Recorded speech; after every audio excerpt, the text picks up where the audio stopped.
जिस जोश और जज्बे और जुनून और शौक से मैंने सीजन 1 देखा, उसी लगन, उसी बेइंतहा शिद्दत और उसी बेपनाह वफादारी के साथ मैंने सीजन 2 भी देखा। और अब अपनी रूह की गहराइयों तक उतरे हुए इस इश्क स्क्विड गेम्स को बरकरार रखते हुए मैंने सीजन 3 भी देखा। हाय गाइस, आज मैं रिव्यू करने वाली हूँ स्क्विड गेम्स का सीजन 3। ओके, बिल्कुल unscripted heart to heart conversation करते हैं।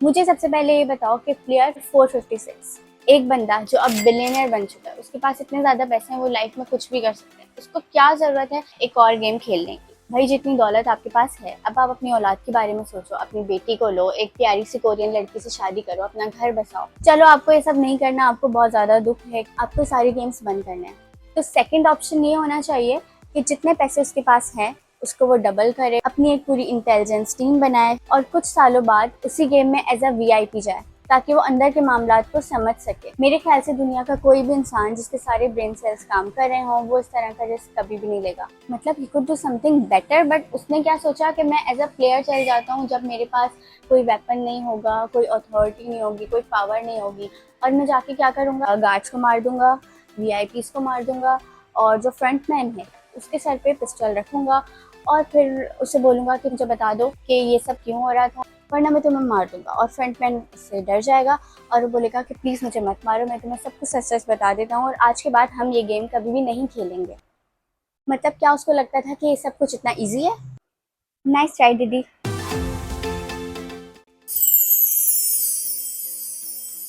ये बंदी है गाइस शेरनी। भले इसका टारगेट इतना कोई बड़ा नहीं था कि एक प्लेयर की जान बचानी है ताकि उसकी बेटी की जान बच सके, बट इसने अपने टारगेट को सक्सेसफुली अकॉम्प्लिश किया। एंड तक लड़ी है, वो भी अकेली। ये ना सिर्फ वेपन से लड़ी है, ये दिमाग से भी लड़ी है। गाइस, ये वो मोमेंट था जब मैं बुरी तरह टूट गई। एक ऐसा प्लेयर जिसने स्टार्टिंग टू एंड हर किसी की हेल्प की, एंड में है जो उन दोनों को बचा के वहां से निकलने ही वाली थी कि उसकी हत्या कर दी गई। प्लेयर ट्रिपल थ्री ने उसे बेदर्दी से मार डाला और 50 रुपए कट ओवर एक्टिंग की वजह से। मैं यहाँ पे टूट गई। अगर मैं सच बताऊं तो मुझे प्लेयर 456 की डेथ पे भी इतना अफसोस नहीं हुआ जितना मुझे ह्योंजो की डेथ पे हुआ। अब ये बंदा, बहुत सारे लोगों को इस पे तरस आ रहा है कि इसको नहीं मारना चाहिए था, ये मासूम था, ये बेचारा डर गया था। मुझे लगता है कि इसको बिल्कुल ठीक मारा, क्योंकि पॉइंट ये नहीं है कि वो डर गया था, पॉइंट ये है कि अगर वो नहीं लड़ सकता था तो उसने इतनी लंबी लंबी क्यों फेंकी? उसकी वजह से इतने सारे लोगों की जानें रिस्क हुई और बहुत सारे लोग मर भी गए सिर्फ और सिर्फ उसके फेंकने की वजह से। अब थोड़ा और आगे चलते हैं तो गाइस, ये वाला सीन भी बहुत ज्यादा हार्ट ब्रेकिंग था। एक इंसान ने किसी और की औलाद को बचाने के लिए अपनी औलाद को मार दिया। ये वीआईपीस और इनकी फजूल कन्वर्सेशंस जब भी अपना मुंह खोलते हैं मेरा खून खोलता था। ना इनको बात करनी आ रही है, ना इनके डायलॉग्स अच्छे हैं, तो पूरा टाइम बिल्कुल पॉइंटलेस बातें किए जा रहे हैं, फजूल के जोक्स पे ये हंसे जा रहे हैं। But let me tell you, squid games का जो कॉन्सेप्ट है बहुत ज्यादा सिमिलर है डार्क वेब के कॉन्सेप्ट से। एक ये बंदा है गाइस, ये जो बंदा है गाइस, प्लेयर 456 जब टाइम पे वहां पे पहुंच गया और उसका एक टारगेट भी है कि उसको वापस जाकर प्लेयर 222 को वापस लाना है, तो उसको क्या चाहिए था कि जो बंदा बीच में बैरियर बन रहा है उसको निकाल दे। वो वैसे भी कोई काइंड हार्टेड बंदा तो है नहीं, वो वैसे भी दूसरों का बुरा ही चाह रहा है। तो अगर मैं प्लेयर 456 की जगह होती तो मैं सबसे पहले इसको धक्का मार के नीचे गिरा देती।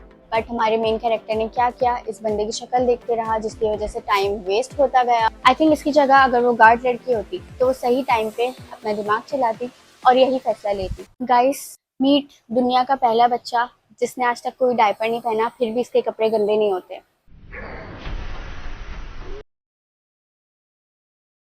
ये वो मोमेंट जब प्लेयर 456 की बरसों की दिली ख्वाहिश पूरी होने जा रही है। बस मिल गया सुकून, इसीलिए आए थे ना। अब चल जाओ, वापस जा सकते हो। अब क्या कर लोगे तुम? Without any weapon, without any team, without any guard, without any पैसा और विदाउट एनी पावर और अथॉरिटी। ये दिमाग का गेम था, ये गन्स चलाने वाला गेम नहीं था। अगर आपको इनसे जीतना है आपको दिमाग ज्यादा यूज करना चाहिए था, इनसे कई ज्यादा।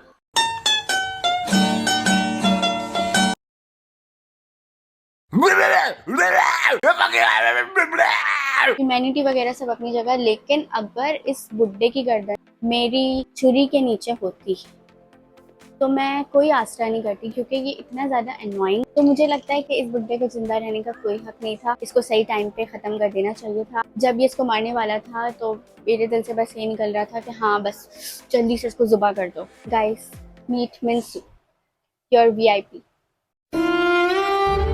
मुझे लगा था इसकी बापता जाग गई है, और जिस तरह इसने ह्यूनजू को बेदर्दी से मारा था, मैं उसके लिए भी उसको माफ़ करने के लिए राज़ी हो गई थी। बट एंड में जो उसने हरकत की, इसने अपनी औकात दिखा दी। और उससे आगे तो हम सबको पता ही है कि प्लेयर 456 इतना डम था कि उसने लड़ाई करने से पहले बटन नहीं दबाया, और उससे पहले ही प्लेयर 333 को नीचे टपका दिया। उसके बाद उसने बेबी को बचाने के लिए अपनी जान दे दी। इसके अलावा मुझे लगता है कि फ्रंटमैन की भी जो मरी हुई फीलिंग्स थी वो जाग गई होंगी, और वो भी अपने मास्क के अंदर से रो रहा होगा।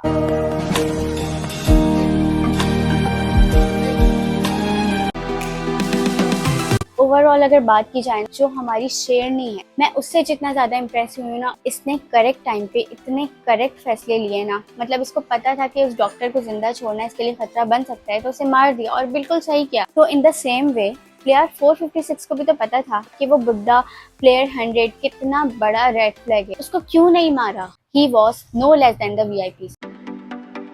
So the whole point of the series was humanity still exists and not every human being is greedy. Player 456 ने VIPs का पैसा बर्बाद कर दिया. They wanted to see people being crazy and losing their minds over money, but ऐसा नहीं हुआ. And instead they left being disappointed. He proved them wrong, and yeah, that was the whole point of this show.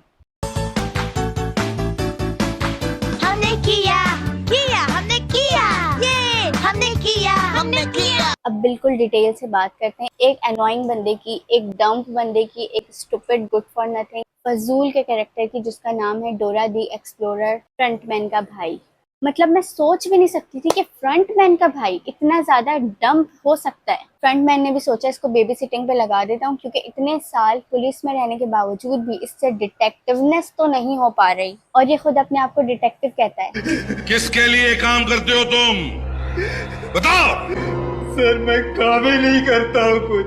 भाई तुमने इतना पैसा waste किया, इतना fuel waste किया, शिप में तुम इतने सारे लोगों को लेके गए, उनके भी बीवी बच्चे होंगे, वो तुम पे ट्रस्ट करके वो तुम्हारे साथ गए कि तुम डिटेक्टिव हो, और तुमने उनको क्या झूठ बोला कि हम आइलैंड ढूंढेंगे ताकि हम लोगों को बचा सकें। बट तुम्हारा मकसद था सिर्फ अपने भाई से पूछना कि क्यों किया ये।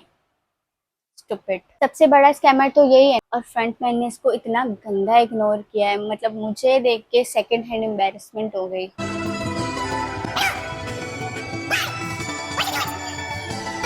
सारी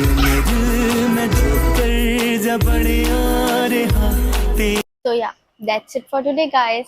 जो मेरा अपना रिव्यू था, मैंने अनस्क्रिप्टेड और रॉ तरीके से शेयर करने की कोशिश की। मेरी जिस बात से एग्री नहीं करते हो मुझे कमेंट्स में ज़रूर बताना, ताकि मैं आपसे कमेंट्स में लंबी करूं और बहस करती जाऊं, क्योंकि मैं आजकल बहुत फारिग चल रही हूँ। See you in the next video. Take care, bye bye, अल्लाह हाफिज। खत्म हो गया भैया मैटर। मेहंदी देखो मेरी अच्छी है ना।